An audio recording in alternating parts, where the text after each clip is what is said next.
माँ, कैसी हैं आप? अपना ख्याल तो रखती है ना?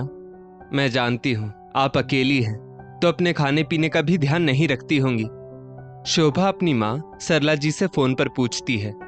सरला जी बोली, हाँ बेटा, मैं ठीक हूँ, और एक ना एक दिन तो सबको अकेले ही रहना है। हाँ, वो बात अलग है कि जब तुझे विदा किया था तब भी अकेली हो गई थी, पर उस वक्त तेरे पापा का साथ था। अब तो तेरे पापा भी मुझे अकेला छोड़कर चले गए, पर तुम मेरी चिंता मत करो, अपना परिवार संभालो। शोभा बोली, माँ, कहो तो कुछ दिन के लिए मैं वहां आ जाती हूँ। सरला जी बोली, नहीं नहीं बेटा, तुम आ जाओगी तो दामाद जी को बड़ी दिक्कत होगी, और वैसे भी गर्मी का मौसम आ रहा है, और तुमने बताया था कि गुड्डू की तबीयत भी ठीक नहीं है, तो तुम उसका ख्याल रखो। हाँ, मेरी जरूरत हो तो जरूर कहना। इतना कहकर सरला जी ने फोन रख दिया। माँ से बात करके शोभा अपने बेटे गुड्डू को सुलाकर अभी रसोई में काम करने आई ही थी कि अचानक दरवाजे पर दस्तक हुई। शोभा ने जाकर दरवाजा खोला तो सामने उसके पति संजय खड़े थे। शोभा दरवाजा लगाते हुए बोली, आज इतनी जल्दी कैसे आ गए, और आपका चेहरा किसी से कुछ कहा सुनी हुई है क्या? संजय गुस्से में बोला, कैसी बहू हो तुम? तुम्हारी अपने ससुराल वालों के लिए कोई जिम्मेदारी है या नहीं? शोभा कमरे की तरफ देखती हुई बोली, संजय, थोड़ा धीरे बोलिए, गुड्डू अभी सोया है। आपको पता है ना कि वो अभी बीमार चल रहा है, और क्या जिम्मेदारी नहीं निभाई मैंने, बताइए तो मुझे। संजय बोला, पिछले 3 दिन से तुमने मम्मी से बात की है? फिर भी उन्हें कितनी चिंता हो रही थी हमारी, पर नहीं, तुम्हें फुर्सत कहाँ है। एक बार उनसे बात कर लेती तो कुछ बिगड़ नहीं जाता तुम्हारा। ससुराल से दूर रहती हो, इसका मतलब ये नहीं कि तुम्हारी उनके प्रति कोई जिम्मेदारी नहीं बनती। शोभा बोली, एक तो ये चिल्लाकर बात मत कीजिए, आपको पता है ना कि 3 दिन से बच्चे की तबीयत खराब थी। आपने तो ऑफिस से भी छुट्टी नहीं ली। उसे संभालना, अस्पताल ले जाना, घर के काम करना, सब कुछ तो मुझे ही करना पड़ रहा है, और कोई संभालने वाला भी तो नहीं था घर में। तो अब इतने सब कामों में मैं भूल गई, इसमें कौन सी बड़ी बात है? संजय बोला, वाह, क्या जवाब दिया है। अपनी माँ से घंटों बात करने के लिए तुम्हारे पास वक्त ही वक्त होता है, पर मेरी ही मम्मी से बात करने के लिए तुम्हारे पास वक्त नहीं होता। ऊपर से हर वक्त 10 बहाने तैयार रहते हैं तुम्हारे पास। शोभा बोली, जो कहना है साफ साफ कहिए।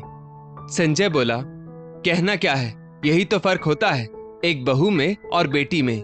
बेटी घंटों तक अपनी माँ से फोन पर चिपक कर बात कर लेगी, पर बहू, उसे तो अपनी सास से बात करना भी एक काम ही लगता होगा ना।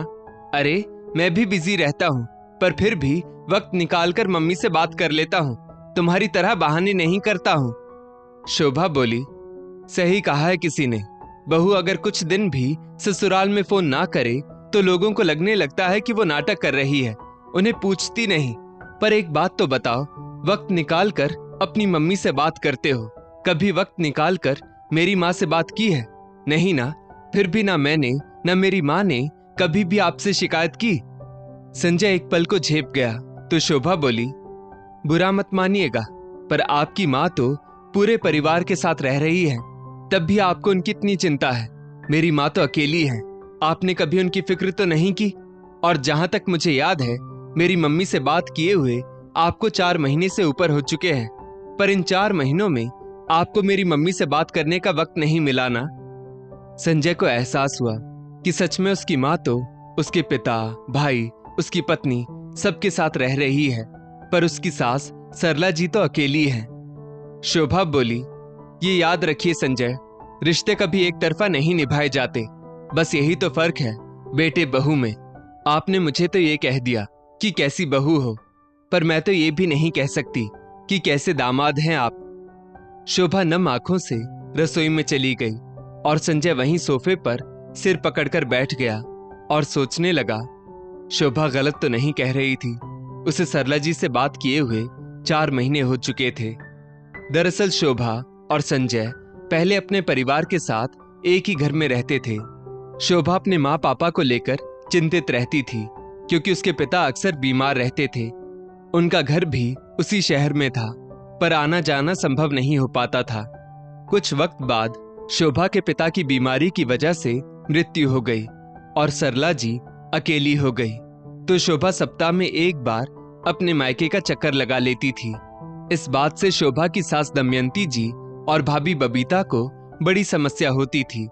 हालांकि शोभा अपना काम करके जाती थी, फिर भी बबीता अक्सर ही शिकायत करती, ये तो वहां चली जाती है और घर का सारा काम मुझे करना पड़ता है, मुझे क्या घर की नौकरानी समझ रखा है। एक रोज दमयंती जी संजय से बोली, दुनिया में आना या जाना हमारे बस की बात नहीं है और हम जानते हैं कि समधन जी पर दुखों का पहाड़ टूटा है, पर इसका मतलब ये तो नहीं कि आए दिन बहू अपने मायके चली जाए। अरे यहाँ की भी उसकी कुछ जिम्मेदारी है कि नहीं, उससे कहो कि अपने घर की तरफ ध्यान दे। अक्सर शिकायतें होते देखकर संजय और शोभा ने इसका उपाय निकाला कि वो अपने मायके वाला घर बेचकर सरला जी के लिए घर यहीं खरीद लेंगे ताकि उससे बार बार वहां जाना ना पड़े। पर इस बात को लेकर तो ससुराल में और बवाल मच गया। दमयंती जी बोली, अरे दूर रहती है तब तो आए दिन बहू वहां चली जाती है, अब पास में आ जाएगी तब तो बहू मुंह उठाकर जब चाहे तब चली जाएगी। नहीं नहीं, कोई जरूरत नहीं है। सरला जी को जब सारी बात पता चली तो वो बोली, बेटा यहाँ घर के पास तुम्हारे चाचा का परिवार रहता है तो मुझे अकेलापन नहीं लगता, तुम परेशान मत हो, मैं ठीक हूं। कुछ दिनों बाद संजय का ट्रांसफर इंदौर हो गया और वो अपने परिवार को लेकर वहां शिफ्ट हो गया। अब शोभा से ज्यादा संजय सरला जी का ध्यान रखता था और दिन में एक बार सरला जी से फोन पर बात कर ही लेता था। बातों बातों में एक दिन संजय ने दमयंती जी को भी ये बात कह दी। फिर क्या था, दमयंती जी बोली, क्या लेने के लिए हर रोज फोन लगाता है अपनी सास को?